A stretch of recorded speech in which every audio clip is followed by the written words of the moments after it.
우리 용서에 대한 이야기를 지난주에 이어서 이렇게 하도록 하겠는데요. 하나님께서 우리를 구원해 주신 그 은혜도 용서하심이죠. 1만 달란트 빚진 자에 대한 이야기도 했었고, 하나님께서 우리를 값없이 정말 아무런 대가 없이 또 우리가 용서함 받을 만한 존재가 되지 못하지만 용서해 주신 것에 대한 이야기를 했었습니다. 오늘 이사야서 1장 말씀을 좀 보면서 하나님께서 우리를 용서해 주신 또 용서해 주시는 그 방법을 한번 생각을 해보면 좋겠습니다. 이사야서 1장을 여러분 펴시죠.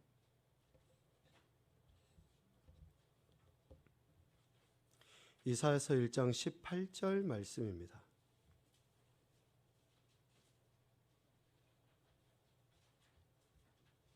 이사야서 1장 18절 말씀 같이 보겠습니다.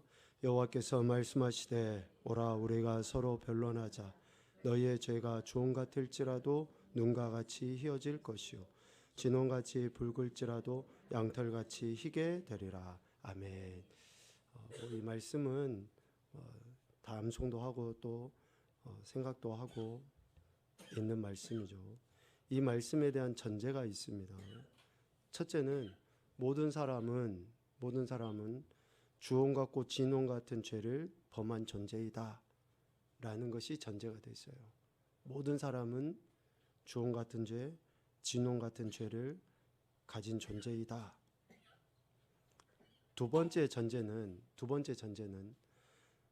서로 변론하면, 하나님께 나와서 서로 변론하면 눈과 같이 양털같이 희게 될 것이다 라는 것이 전제가 되어 있습니다. 하나님 앞에 나와 변론을 하면 눈과 같이 양털같이 희게 해주신다 라고 하는 것이 전제가 되어 있어요. 자, 그러면 여기서 주홍 같고 진홍 같은 죄가 무엇인가? 모든 사람이 죄를 범하였다라고 할 때 그 죄가 무엇인가? 원죄에 대한 이야기는 이제 차치해 두죠. 원죄에 의한 자범죄를 우리 모든 인생들은 지금도 범하고 살아가고 있기 때문에 그렇습니다. 오늘 여기에서 이야기하는 주홍 같고 진홍 같은 죄가 무엇인가?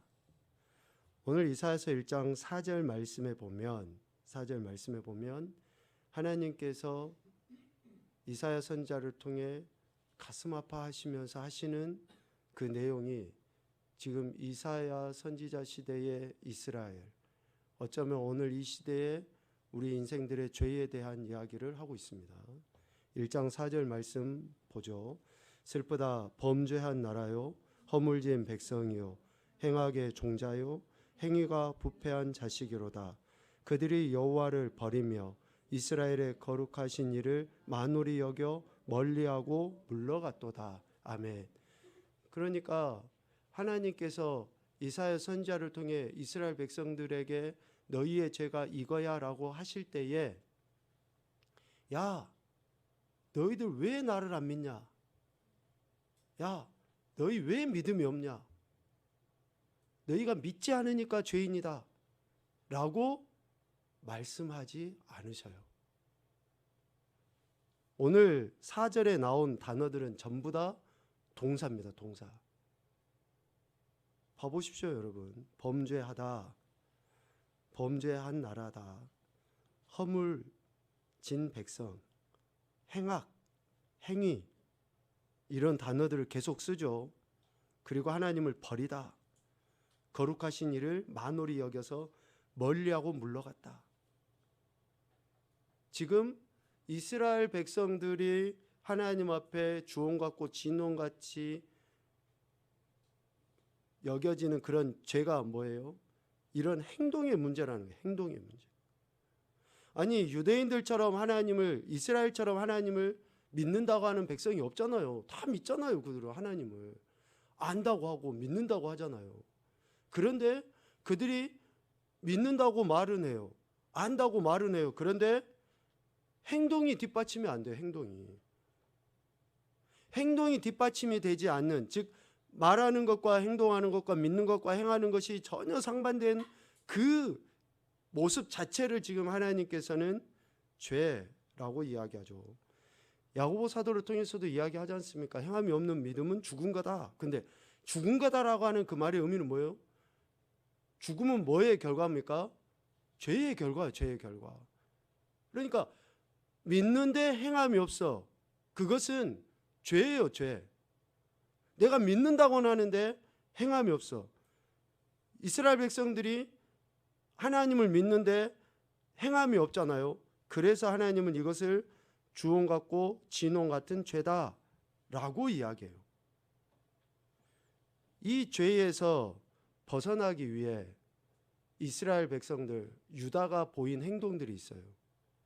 이 죄에서 벗어나기 위해 유다가 보인 행동이 11절부터 14절까지예요. 이사야서 1장 11절부터 14절까지 저들이 주홍같고 진홍같이 붉은 죄악이 누구든지 다 있잖아요. 이런 죄악들이. 그래서 저들은 이런 죄악에서 벗어나기 위해서 11절부터 14절까지의 행동들을 보여요. 같이 한번 읽어봅시다. 시작. 여호와께서 말씀하시되 너희의 무수한 재물이 내게 무엇이 유익하뇨? 나는 순양의 번제와 살진 짐승의 기름에 배불렀고 나는 수송아지나 어린 양이나 순염소의 피를 기뻐하지 아니하노라. 너희가 내 앞에 보이러 오니 이것을 누가 너희에게 요구하였느냐? 내 마당만 밟을 뿐이니라. 헛된 재물을 다시 가져오지 말라. 분향은 내가 가증히 여기는 바요. 월삭과 안식일과 대회로 모이는 것도 그러하니 성회와 아울러 악을 행하는 것을 내가 견디지 못하겠노라. 내 마음이 너희의 월삭과 정한 절기를 싫어하나니 그것이 내게 무거운 짐이라. 내가 지기에 곤비하였느니라. 아멘. 그러니까 유다, 이스라엘 백성들이 주홍같고 진홍같이 붉은 그 죄악을 벗어나 보려고 이러한 행태들을 보이는 거예요. 이러한 행태들을. 한마디로 이야기하면 헛된 제사, 헛된 예배, 형식적인 예배라고 할 수 있겠죠. 대표적으로 12절에 이야기합니다. 너희가 내 앞에 보이러 오니 눈도장 찍으려고 온다는 거죠. 누가 너희에게 요구하였느냐? 하나님이 눈도장 찍으러 제사 드려라 예배 드려라 그런 거 아니잖아요. 내 마당만 밟을 뿐이다. 눈도장 찍으려고 교회 나옵니까? 하나님께 예배하러 나오는 거지. 하나님께 영광 올려드리고 하나님이 기뻐하신 뜻을 이루어드리기 위해서. 그거 역시도 뭐 어쩌면 우리 인간의 표현일지 모르지만 하나님의 은혜를 경험하고 그렇게 삶의 현장에서 살아내기 위해서 예배를 드리는 건데, 이스라엘 백성들은 이런 죄에서 벗어나기 위해서 11절부터 14절까지의 행동을 한 거예요. 그러나 하나님께서 제시하시는 해결책이 있어요. 이 죄에서 벗어나는 해결책. 그것이 바로 이사야서 1장 10절이에요. 이사야서 1장 10절 말씀이 주홍같고 진홍같이 붉은 죄악에서 벗어나는 길이에요. 10절 말씀 봅시다. 시작. 너희 소돔의 관원들아 여호와의 말씀을 들을지어다. 너희 고모라의 백성아 우리 하나님의 법에 귀를 기울일지어다. 아멘. 지금 여기 소돔의 관원들, 고모라의 백성은 멸망당한 소돔과 고모라를 이야기하는 게 아니에요. 지금 멸망당하기 직전에 그 소돔과 고모라와 같은 행태가 지금 유다에 있었다는 것을 이야기하는 겁니다. 지금 유다 백성들이 소돔과 고모라와 같은 그런 지경에까지 이르렀다라는 것을 이야기하는 거예요. 즉 주홍같고 진홍같이 붉은 죄를 범한 그들을 지금 이야기하는 겁니다. 그들에게 해결책이, 주홍같고 진홍같이 붉은 죄의 해결책이 뭐라는 거예요? 하나님의 말씀을 듣고 하나님의 법에 귀를 기울이는 것이 해결책이라는 거예요. 하나님의 말씀을 듣고 하나님 말씀에 귀를 기울여야지만이 이 죄에서 벗어날 수 있다. 여기서 들을지어다 기울일지어다 라고 하는 것은 경청이죠. 경청과 어근이 같은 단어가 뭐라 그랬죠? 순종이라. 순종. 경청과 어근이 같아요. 그러니까 듣는 것은 뭐예요? 행함이 전제가 되는 것이 듣는 거예요. 내가 머리는 끄덕끄덕하면서 귀는 열려서 들었다고 하는데 행동이 뒤따르질 않아요. 그것은 안 들은 거예요. 안 들은 거. 자기는 아무리 내가 잘 들었다라고 이야기하지만 안 들은 거예요. 그러니까 들었다라고 하는 것은 결국 움직여지는 것까지가 들은 거예요. 제가 몇 번 이야기를 나눈 기억이 있는데요. 우리가 누군가의 이야기를 통해 또 뭐 말씀들을 통해서 도전받았습니다, 이런 단어를 쓰잖아요. 도전받았다라고 하는 것은 뭐예요? 내 마음의 느낌, 나도 저렇게 한번 살아봐야지 하는 그런 감정이 아니에요. 도전받았다라고 하는 것은 뭐예요? 내가 그렇게 움직이는 것까지가 도전이에요. 산을 쳐다보고 나도 한번 올라가 봐야지, 이거는 도전이 아니에요. 첫걸음을 내디뎌서 산 밑자락부터 밟아 올라가는 것이 도전이에요. 정상에 오르고 모르고는 상관이 없어요. 그런데 바라만 보고 저 사람도 했으니까 나도 하고 싶다, 올라가고 싶다 가 도전이 아닙니다. 경청, 순종, 그래서 듣는 것은 행함으로 나타나는 거예요. 주홍같이 붉은 죄악, 진홍같이 붉은 죄악에서 벗어나는 것을 그래서 하나님은 하나님의 말씀을 듣고 순종하는 것이라고 이야기합니다. 그래서 용서받을 수 있게 되는 거죠. 그들의 죄가 얼마나 컸는가 15절에 이야기합니다. 그들의 죄가 얼마나 컸는가. 너희가 손을 펼 때에 내가 내 눈을 너희에게서 가리고 너희가 많이 기도할지라도 내가 듣지 아니하리니 이는 너희의 손에 피가 가득함이라. 여기서 피가 가득하다는 것은 앞서 많은 재물을 하나님한테 갖다 바치면서 재물에 피가 묻은 것을 이야기하는 게 아닙니다. 그 악을 행함의 그 강도를 이야기하는 거예요. 정도를. 얼마나 저들이 악을 많이 행했으면 그 손에 피가 가득하다라고 표현을 했겠습니까? 그 피가 가득하니 하나님께서 눈을 가려서 저들을 보지 아니하시는 거고 하나님께서 귀를 돌려 듣지 아니하시는 거죠. 그래서 결국 유다가 포로로 잡혀가고 멸망당한 거 아닙니까? 그러므로 하나님의 말씀을 듣고 순종해야 돼요. 하나님의 말씀을 듣고 순종하는 것이 죄에서 벗어나는 겁니다. 원죄를 가진 인생들이 자범죄, 이러한 범한 죄들을 벗어날 수 있게 돼요. 하나님의 말씀을 듣고 순종할 때. 그 말씀을 듣고 순종하는 삶을 16절과 17절에 이야기해요. 하나님의 말씀을 듣고 순종하는 자들의 삶을 16절 17절에 이야기합니다. 같이 보죠. 시작.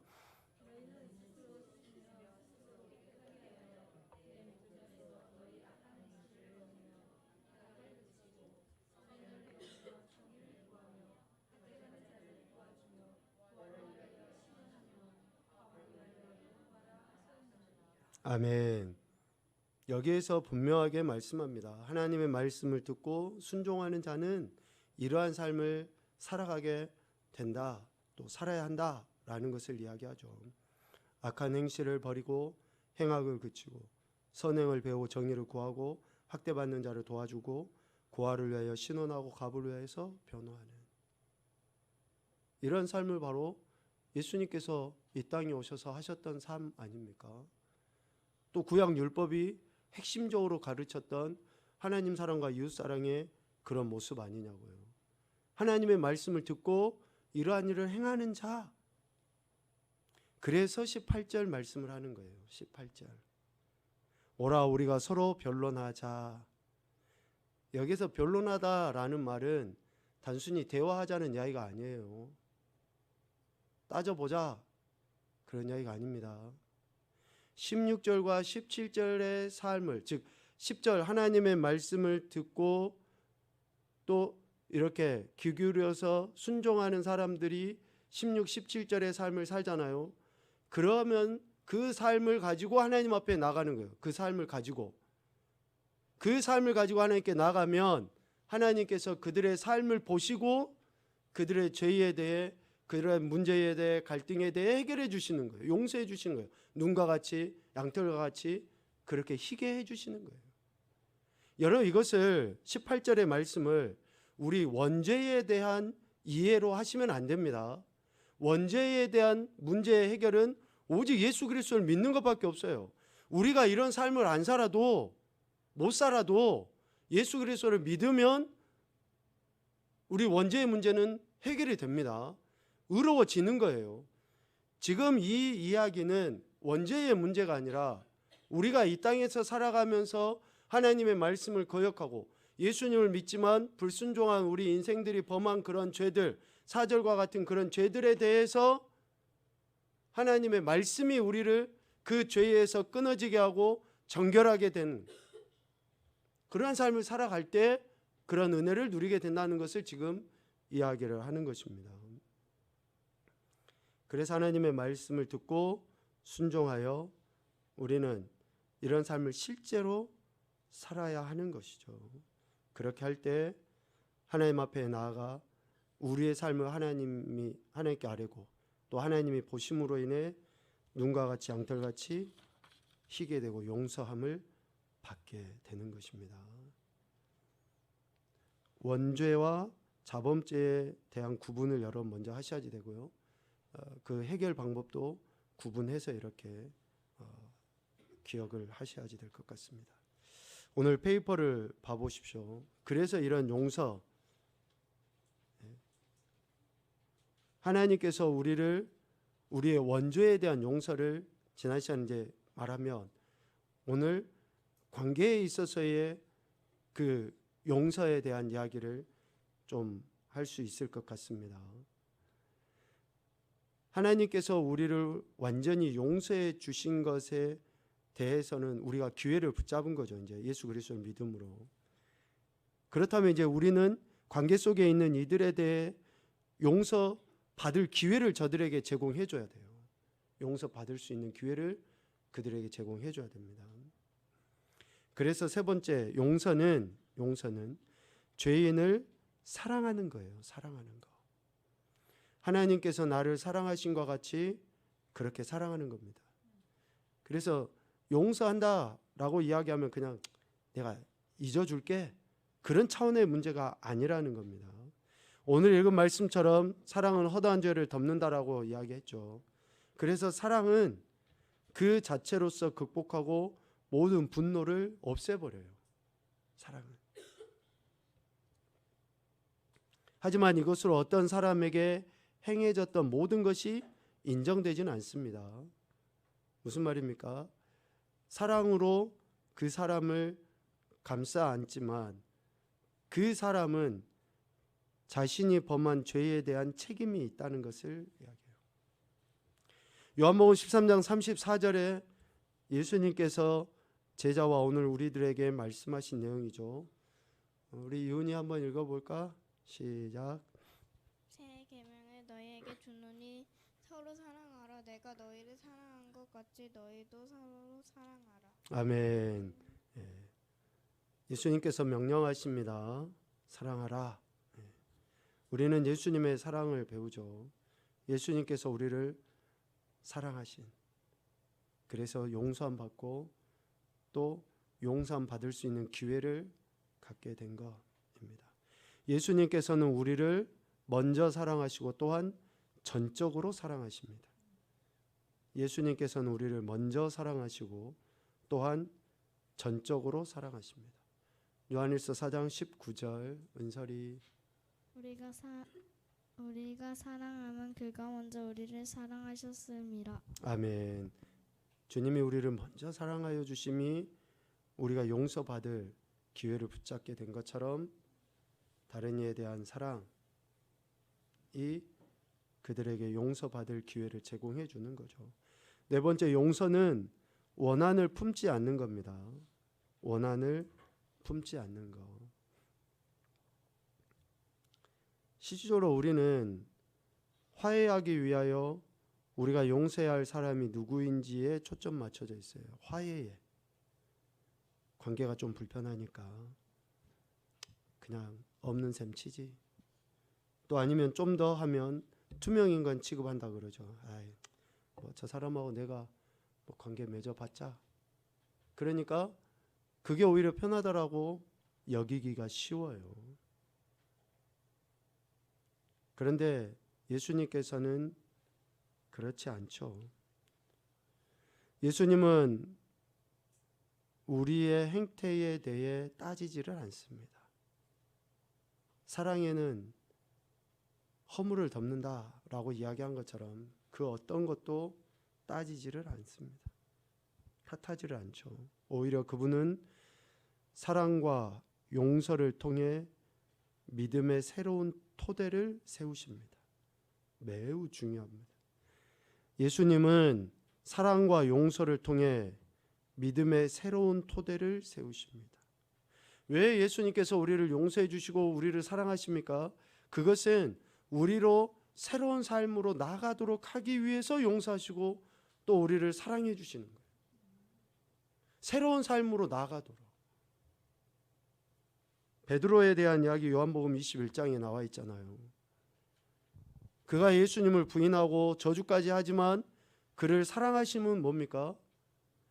그에게 또 다른 기회를 주시는 거예요. 그냥 단순히 용서해서 머무르는 게 아니라 그러한 사랑을 받은, 용서함을 받은 베드로가 주님의 사랑으로 또 다른 이를 사랑하고 용서할 수 있는 이로 바뀌어지도록 그렇게 기회를 주신 거예요. 믿음으로 설 수 있는 새로운 기회를 제공해 주신 거죠. 요한복음 21장 17절입니다. 우리 민서 읽어보자. 세 번째 이르시되 요한의 아들 시몬아 네가 나를 사랑하느냐 하시니 주께서 세 번째 네가 나를 사랑하느냐 하심으로 베드로가 근심하여 이르되 주님 모든 것을 아시오면 내가 주님을 사랑하는 주를 주님께서 아시나이다. 예수께서 이르시되 내 양을 먹이라. 아멘. 용서함 받고 사랑받은 베드로에게 새로운 삶을 주님이 허락하시죠. 내 양을 먹이라.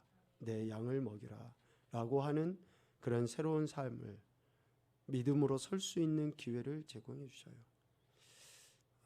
우리가 인간관계가 중요하다라고 하는 이야기들을 하는데요. 우리가 누군가를 용서하고 또 사랑했을 때, 또 어쩌면 그 반대가 됐었을 때 그 한 사람이 어떻게 바뀌어져 가는지를, 또 어떠한 인물로 쓰임받게 되는지를 우리가 많이 뉴스나 매스컴 통해서도 보게 됩니다.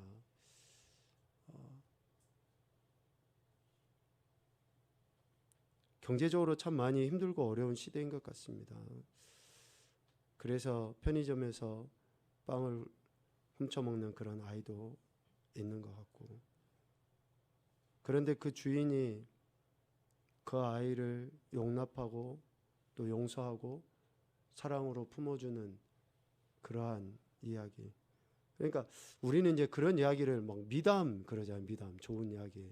그러니까 어쩌면 너무나 자연스럽고 좀 당연한 이야기가 돼야 되는데, 하나님의 말씀을 듣고 경청하여 그런 순종의 삶을 살아가는 사람들은 앞서 이사야 1장 17절에서도 이야기했잖아요.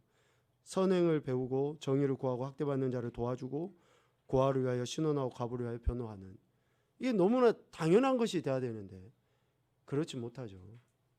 그렇게 용납받고 용서함 받은 그 사람은 다른 사람을, 더 연약한 자를 용납해 주는 인물로 세워지겠죠. 밑에 보아보죠. 용서는 인간의 손에 주어진 하나님의 가능성이라고 말할 수 있습니다. 용서는 인간의 손에 주어진 하나님의 가능성. 무슨 말입니까? 우리가 하나님의 사람인 것을 증명해 보일 수 있게 하심이 바로 용서예요. 우리가 하나님의 사람인 것을 증명해 보일 수 있는 그것이 용서입니다. 말로 내가 뭐 예수님 믿고 뭐 이런 차원의 문제가 아니라 실질적으로 내가 하나님의 사람인 것을 나타내 보일 수 있는 것이 내가 누군가를 용서해 줄 때이다. 그래서 내가 용서하면 첫째 한번 읽어보죠. 첫째, 둘째, 셋째,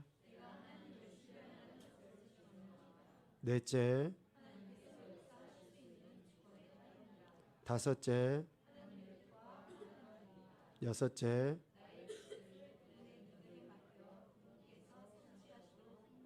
네, 아멘. 이렇게 우리가 하나님의 사랑을 받은 자로서 하나님의 사람인 것을 나타내 볼 때 이러한 은혜들이 우리에게 주어지는 거죠. 용서하면 우리에게 주어지는 실제적인 혜택들이 있어요. 실제적인 혜택들. 이것도 한번 봐봅시다. 첫째, 둘째, 셋째, 넷째, 다섯째, 여섯째. 네, 아멘. 그래서 우리가 구원받은 자로서 하나님의 은혜 안에 거하면서 하나님의 말씀을 듣고 또 실질적인 그런 삶을 살아가는 것을 통해서 사랑을 나타내 보이고 용서를 나타내 보이고 그런 삶을 살 때 하나님께서는 우리에게 이런 은혜를 주시는 거죠. 그러니까 용서는 둘 다에게 유익이 있어요. 둘 다에게. 용서해 주는 사람에게도 있고 용서를 받는 사람에게도 유익이 있고 사랑도 마찬가지죠. 사랑하는 사람과 사랑받는 사람에게 둘 다 유익이 있어요. 그래서 하나님께서는 우리에게 하나님을 사랑하라고 말씀하셨고 이웃을 사랑하라고 말씀하시고 우리를 용서해 주셨고 또 용서받을 기회를 주시고 다른 일을 용서할 수 있는 기회를 우리에게 주라고 지금 말씀하고 있는 것입니다. 우리를 사랑하신 그 하나님의 사랑 앞에 늘 겸손히 낮아져서 말씀에 귀를 기울여 듣고 순종함으로 하나님의 선하신 뜻을 우리 모든 관계성 속에 있는 이들에게 나타내 보이시는 그런 귀하고 복된 인생들, 사랑과 용서의 사람이 되실 수 있기를 주님의 이름으로 축복합니다. 아멘.